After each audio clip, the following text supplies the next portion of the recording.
ওর পুরুষটা কয়েছে যে আগে হাঁকে করো, আর ওর স্ত্রী কয়েছে আগে হাঁকে করো, মানে ওই যে ইঞ্জেকশনটা করবে কিনা, তু কয়েছে আগে হাঁকে করো। তখন মোড়ল কয়েছে, মানে ও কয়েছে আগে হাঁকে করো, ও কয়েছে আগে হাঁকে করো, ও কয়েছে আগে হাঁকে করো, ও কয়েছে আগে হাঁকে করো। তখন মোড়লটা কয়েছে একো করো অকো করো, একো করো অকো করো, মানে ও পাগলা হয়ে গেল। ডাক্তার কইছে একে আগে করি না একে করি, একে আগে করি না একে করি, মানে ডাক্তারেরও ব্রেন খারাপ।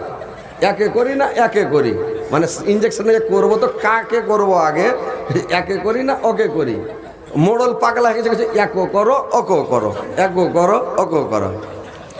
আরেকটা চোর চলে এসছে রাইতে, মানে এরা এগুলা গল্প করছে, আর চোর এসে জালনাতে খাড়িয়ে আছে, যারা নিন গেলে চুরি করবো, এই জালনা থেকে শুনছিল চোরটা। চোর কয়েছে যদি বেশি করে আমি খাড়িয়ে থাকি তা হারও ব্রেন খারাপ হতে পারে, ই তখন মেরে দিলে সারপাট কইছে আর বাড়িতে থাকা যাবে না, ব্রেন খারাপ হয়েছে। ই তো চোর যে মারলে সারপাট তো বাগুনের ভুজে দৌড়াইতে লেগেছে, ওর তহমন গাছে কাঁটাতে বেড় লেগেছে, তহমন খইসে গেছে, তহমন আর কুড়াইতে যায় না, কুড়াইতে গেলে ফের ব্রেন খারাপ হবে। ই চোর তহমন ফেলে ন্যাংটাই বাড়ি দৌড়ালছে, দৌড়িয়ে যাওয়ার স্ত্রীকে হাঁক মারছে, দৌড়িয়ে তহমন লেবার হাঁক কইছে কেনে, কইছে কুচ করেছিল না তো ব্রেন খারাপ হয়ে যাবে। এমন জায়গাতে গেছি যে যেই শুনছে ওয়ারি মাথা খারাপ হয়েছে, তো তাড়াতাড়ি তখন তহমন দেয়, তখন ফের পিনে। তো বুঝতে পারছেন এরকম হয়েছে ব্যাপারটা, যে কিছু লোক বাজারে আছে, ওরকে খেয়াল যে বাজারে ঘুরি, মানে জালসার কাছে গেলে হয়তো বসে জালসা শুনতে হবে, মুলবির কথা শুনতে হবে, হাদিস কোরআনের কথা শুনতে হবে। আর বাজারে থাকি তাইলে বাজারটা ঘুরে টুরে বেড়িয়ে টেড়ে পেঁয়াজ বড়ি কচড়ি খেয়ে চলে যাব, আর ওইখানে গেলে তখন হাদিস কোরআন শোনার মন হবে, তখন বসে থাকতে হবে। তো ওইরকম কিছু লোক বাজারে খ্যাপার মতন মানে ঘুরে বেড়াইছে, বুঝতে পারলেন।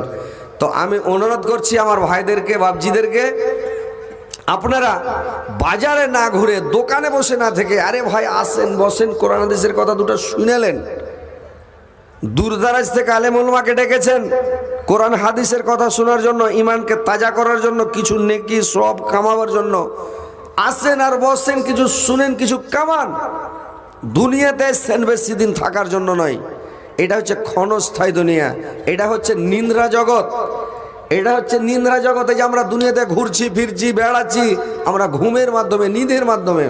যখন মানুষ মরে যাবে তখন চেতন হবে ভাই, যে মরবে ওই চেতন হয়ে যাবে। মানুষ বলে যে মমিন মরে যায়, মমিন মরে নাই, মমিন জেলখানা থেকে ছুটে নিজের বাড়ি যায়। তো কথা হচ্ছে ভাই যে সেদিন চেতন হবেন, তো দুনিয়াতে এসছেন কিছু কামিয়ে এলেন, এটা হচ্ছে আখেরাতের খ্যাতি, এটা পরকালের খ্যাতি। ওখানে সুখ শান্তি ভোগ করবেন, এখানে কামাবেন, তাহলে ওখানে যে শান্তি পাবেন। এখানে যদি কিছু সোয়াব নেকি না কামান, ওখানে যে আজাব শাস্তি কষ্ট পেতে থাকবেন, বুঝতে পারছেন। তো ভাই মন দিয়ে কোরআন হাদিসের কথাগুলো শুনেন, আমল করার চেষ্টা করেন, বেশি বেশি বেশি বেশি আমল করেন, নামাজ পড়েন, রোজা রাখেন। এই যে রমজান চলে আসার কয়টা দিন ভাই, বেশি দিন সময় নাই, এই কয়টা দিন পরে রমজান, এই রমজান মাসে রোজাটি ভালোভাবে রাখবেন। নামাজটা যারা পড়ছেন ভালো করে পড়েন, আর যারা পড়েন না ওরা ফজর থেকে নামাজটা ইনশাল্লাহ ধরেলেন, আর কন্টিনিউ নামাজ পড়েন, আর আল্লাহর কাছে দোয়া করবেন, আল্লাহ যেন নামাজ আমার না ছুটে। পড়ছেন, আল্লাহ হয়তো আপনাকে হেদায়েত করেছে, কিন্তু ফের ভি দোয়া করতেই থাকতে হবে, আল্লাহ যেন আমার নামাজ না ছুটে। আল্লাহ আমার শেষ নিঃশ্বাস ত্যাগ না হওয়া পর্যন্ত, আমি না মরা পর্যন্ত, যতদিন বেঁচে থাকবো, আমার বডিতে যতক্ষণ দম থাকবে, আল্লাহ যেন আমি নামাজ পড়তে পারি। আল্লাহ তুমি আমাকে হেদায়েত করো। আপনি নামাজ পড়ছেন তবুও দোয়া করেন, আল্লাহ আমাকে হেদায়েত করো, আমার ছেলেপিলেকে হেদায়েত করো, বেটাবেটিকে হেদায়েত করো, পরিবারকে হেদায়েত করো, আমার আহলে ইয়ালকে হেদায়েত করো, আমার প্রতিবেশীকে হেদায়েত করো, গ্রামবাসীকে হেদায়েত করো, দেশবাসীকে হেদায়েত করো, বিশ্বের মুসলমান মুমিনকে হেদায়েত করো। আপনি নিজের জন্য খালি আল্লাহ তুমি আমাকে জান্নাত দিও, আমাকে জান্নাত দিও বলে আপনি জান্নাত যেতে পারবেন না। আপনাকে সবারই, সারা দুনিয়ার, সারা বিশ্বের মুসলমান মুমিনের জন্য দোয়া করতে হবে ভাই, তাহলে আপনি জান্নাতে যেতে পারবেন। আর যদি খালি নিজের জন্য আল্লাহ তুমি আমাকে জান্নাতে দাও, আমাকে জান্নাতে দাও, আল্লাহ দুনিয়া লোক যে ঠিক চলে যাক কিন্তু আমাকে জান্নাত দাও, কাজ হবে না। একাই জান্নাতে গেলে হবে না, সবাইকে নিয়ে জান্নাতে যেতে হবে। সবারই জন্য, ভাইয়ের জন্য, বংশধরের জন্য, প্রতিবেশীর জন্য, সবারই জন্য ভাই দোয়া করতে হবে। বাপ মা দাদু দাদি পোদ্দাদো, লাক্কার দাদু, ছাক্কার দাদু সবারই জন্য দোয়া করতে হবে, আল্লাহ সবকে তুমি জান্নাতবাসী করিও। তো কথা হচ্ছে ভাই, পৃথিবীতে আমরা এসেছি বেশি দিন থাকার জন্য নয়, দুনিয়াতে আরাম করার জন্য, আয়েশ করার জন্য নয়, দুনিয়াতে মাস্তি করার জন্য নয়, খাওয়ার জন্য নয়, ঘুমাবার জন্য আসেনি। এই পৃথিবীটা ঘুমাবার জায়গা নয়, এই পৃথিবীটা বাড়ি বাড়ি বাড়ি বাড়ি করিয়েন না, বাড়ি করার জায়গা নয়, এই পৃথিবীটা গাড়ি গাড়ির জায়গা নয়, এই পৃথিবীটা আখিরাতের খেতে ভাই মন বুঝার জন্য আল্লাহ পাক পাঠিয়েছে আমাদেরকে দুনিয়াতে। এরা পৃথিবীতে যাবে, আমাকে এরা কিভাবে ডাকবে, কেমন করে ডাকবে, ডাকবে কি না ডাকবে, আল্লাহ মন বুঝার জন্য পাঠিয়েছে। তো আমরা পৃথিবীতে এসেছি যেন আল্লাহকে ভালোভাবে ডাকি, সুন্দর করে ডাকি, তাসবিহ জিকির সব সময় আল্লাহ আল্লাহ যেন আমাদের মুখ থেকে বের হয়। আল্লাহর কাছে 4টা তাসবিহ সবচাইতে পছন্দনীয় এবং খুব সুন্দর তাসবিহ, ভালো তাসবিহ, উত্তম তাসবিহ হচ্ছে 4টা। একটা হচ্ছে সুবহানাল্লাহ, একটা হচ্ছে আলহামদুলিল্লাহ, একটা হচ্ছে লা ইলাহা ইল্লাল্লাহ, একটা হচ্ছে আল্লাহু আকবার। এই 4টা তাসবিহ আল্লাহর নিকটে অতি প্রিয়। তো সব সময় বলেন সুবহানাল্লাহ, আলহামদুলিল্লাহ, ওয়া লা ইলাহা ইল্লাল্লাহ, আল্লাহু আকবার। সব সময় পড়েন। তো তাসবিহ পড়েন, জিকির করেন, আল্লাহকে ডাকেন, খুশি করেন। আল্লাহ পাক কোরআনের মধ্যে কি বলছেন জানেন? ইয়া আইয়ুহাল্লাযীনা আমানু যকুরুল্লাহা যিকরান কাসীরা, হে মুমিনগণ তোমরা অধিক পরিমাণে তোমার আল্লাহকে স্মরণ করো, অধিক পরিমাণে তোমার রবকে, তোমার স্রষ্টাকে তুমি অধিক পরিমাণে ডাকো, অধিক পরিমাণে ডাকো, সব সময় স্মরণ করো, সব সময় ডাকো, আল্লাহকে সব সময় ডাকতে থাকো।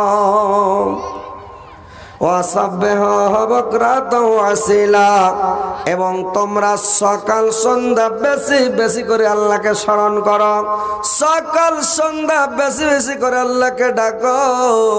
কারণ ভাইরে আমার, সকাল সন্ধ্যা আল্লাহকে বেশি করে ডাকেন, সকালে আর বিকালে, মাগরিবের আগে। আল্লাহ পাক কোরআনে অন্য জায়গাতে বললেন ফাসবির আলা মা ইয়াকুলুনা ওয়া সাব্বিহ বিহামদি রাব্বিকা ক্বাবলা তুলুইস শামসি ওয়া ক্বাবলাল গুরুব।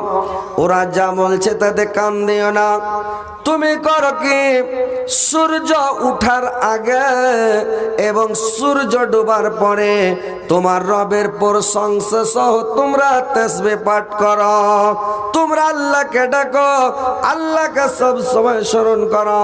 তো সকাল সন্ধ্যা বেশি করে স্মরণ করো, তার কারণ যে সকাল সন্ধ্যায় ফেরেশতা বদলি হয়। কখন ফেরেশতা চেঞ্জ হয় রে ভাই? একবারে ফজরের টাইমে একবারে ফেরেশতা বদলি হয়, আর একবার ফেরেশতা বদলি হয় কখন আসরের পরে। 2 টাইমে ফেরেশতা চেঞ্জ হয়। তো আপনি ফজরের টাইমে, ফজরের আগে আপনি করেন কে, যে ফজরের আগে আপনি উঠে যান আর আল্লাহকে স্মরণ করেন, আল্লাহকে ডাকেন। কেমন করে ডাকবেন ভাই? আল্লাহর নবীর সুন্নাত যদি না মানেন তো কি দিয়া কাজ হবে? আল্লাহর রাসূল বলেছেন, দেখেন আমরা সুন্নাতের খেলাফ কাজ করছি ভাই। যেগুলো কাজ হচ্ছে আমাদের সুন্নাতের খেলাফ কাজ হচ্ছে। কিরকম খেলাফ কাজ হচ্ছে? আল্লাহর রাসূল বলেছেন তোমরা মাগরিবের পরে খানা খেয়ে নাও, মাগরিব নামাজ পড়ার পরে পরে খানা খাও। খানা খাওয়ার তারিকা সুন্নাত তারিকায় খানা খেতে হবে। কেমন খেতে হবে? সকালে খানা খাবেন বাদশাহী খানা। ভালো করে কথাগুলো শুনবেন, একদম ধ্যান দিয়ে শুনেন, বুঝতে পারলেন? না হলে খালি শুনাই হবে ওই হা হা লাদরে, বুঝতে পারলেন? চোখকে বড় বড় করে খালি দেখে থাকেন আর ভালো করে শুনেন, আর না তো খালি ওই শুনাই হবে কথা। কথাগুলো ভালো কথা বলছি, ধ্যান দিয়ে শুনবেন, আর না তো ওই খালি শুনাই হবে। ওই এক খ্যাপা করেছে কি সকালবেলা গরুর ঘাস কাটতে গেছে, তো মাঠে গেছে, দেখছে কি একটা টেনিস মিটারের কাছে ঘাস লেগে আছে, এক হাইটা উঁচা হয়ে একবারে সবুজা ঘাস লেগে আছে। তো তার পরাদিন করেছে কি, যে ঘাস কাটতে গেছে তো সবুজ চশমা চোখেতে চলে গে, মানে সবুজ কাঁচের চশমা চোখেতে ঘাস কাটতে চলে গে। এবার ঘাস কেটে বোঝাবে না, বাড়ি যদি লিয়ে চলে এসছে খেপা লিয়ে এসে সানি কেটে যদি গরুকে দিছে তো গরু খায় না। আমার ভাষা আপনারা বুঝতে পারছেন না? অসুবিধা হচ্ছে যে ভাই, ভাষাগুলা বুঝতে পারছেন, কথা বুঝতে পারছেন? তো এই খেপা ঘাস কেটে লেসে সানি কেটে গরুকে দিয়েছে তো গরু ঘাস খায় না। এই চশমা খুলে যদি দেখছে তো টেনিস মিটারটা রাইতে ফাইটা তেল পোড়া ঘাস পুড়া সব ধলো হয়ে গেছে। আর ওই ধলো ঘাস কেইটা গরুকে দিয়েছে, গরু কি আর খায়? গরু খাবে না। তো গরু ঘাস খেলে না, তখন কি করলে জানেন? গরু ঘাস কেনা সাদা হয়ে গেছে, তুই খ্যাপা দেখে সবুজ চশমা চোখে দিয়েছে, ঘাস সবুজ লাগছে কেটেলে। এবার গরুকে যখন খেতে দিয়েছে তো গরু আর ঘাস খাই না, তখন খ্যাপা করেছি ওর চশমা চোখ থেকে খুলে গরুর চোখে বেঁধে দেয়। গরুকে তখন সবুজ লেগেছে, আইমুল করে খেতে খেতে গরু খেয়ে দম সবটি ঘাস খেললে। ওইরকম মানে দেখে থাকেন ভালো করে, ভালো করে আমার দিকে দেখা থাকবেন, কথাগুলোর দিকে ধ্যান দিবেন, তাইলে কাজ দিবে। না তো যদি সবুজ কাজ লাগিয়ে দেন বেকার খালি শোনা হবে। যখন জালসা থেকে নেমে গেলাম বুঝতে শেষ, যা কি বললো না বললো হা হালাদিরে সব বুঝতে শেষ। কথাগুলো মন দিয়ে শুনেন। যে সকালে খাবেন, আল্লাহর নবীর সুন্নাত হচ্ছে বাদশাহী খানা খান, ফল ফ্রুট দিয়ে টিফিন করে একদম ভালো বাদশাহী একদম ভালো খান, ভিটামিন যুক্ত খানা খাবেন সকালে। দুপুরে খানা খাবেন লেভারের খানা, লেভার পাইট মানুষের খানা, বুঝতে পারছেন, পুরা করে যত পেটে আটা হুঁড়িয়া ভাত খান খাইলেন। আর রাত্রে খানা খাবেন পাখির খানা খাবেন, হালকা খানা খাবেন। রাত্রে যে খাবেন হালকা খানা খাবেন, কিরকম হয় একটা ছোট্ট রুটি খাবেন, হালকা চারটি মুড়ি খাবেন, না হলে হালকা 1 চামচ ভাত খাবেন, 2 চামচ সবজি খাবেন, খেয়ে হালকা খাবেন। মাগরিবের পরে খেলেন, আল্লাহর নবীর সুন্নাত হচ্ছে মাগরিবের পরে খেলেন। আর এশারের পরে ঘুমিয়ে যান, কথা বলবেন না, একটা কথা বলবেন না কারোর সাথে, এটা হলো নবীর সুন্নাত। এশার নামাজ পড়াইলেন মসজিদ থেকে, কোনো কথা চলবে না, মোবাইল দেখাও চলবে না, টিভি দেখাও চলবে না, দেশের কোনো গল্প করা চলবে না, আপনি তাড়াতাড়ি ঘুমিয়ে যান, এটা নবীর সুন্নাত। আর ভোর রাত্রে আপনি উঠে যান 2:30-3টা রাতে, 3টার দিকে 3:30টার দিকে উঠে যান, মসজিদে চলে যান, আপনি তাসবিহ পড়েন, জিকির করেন।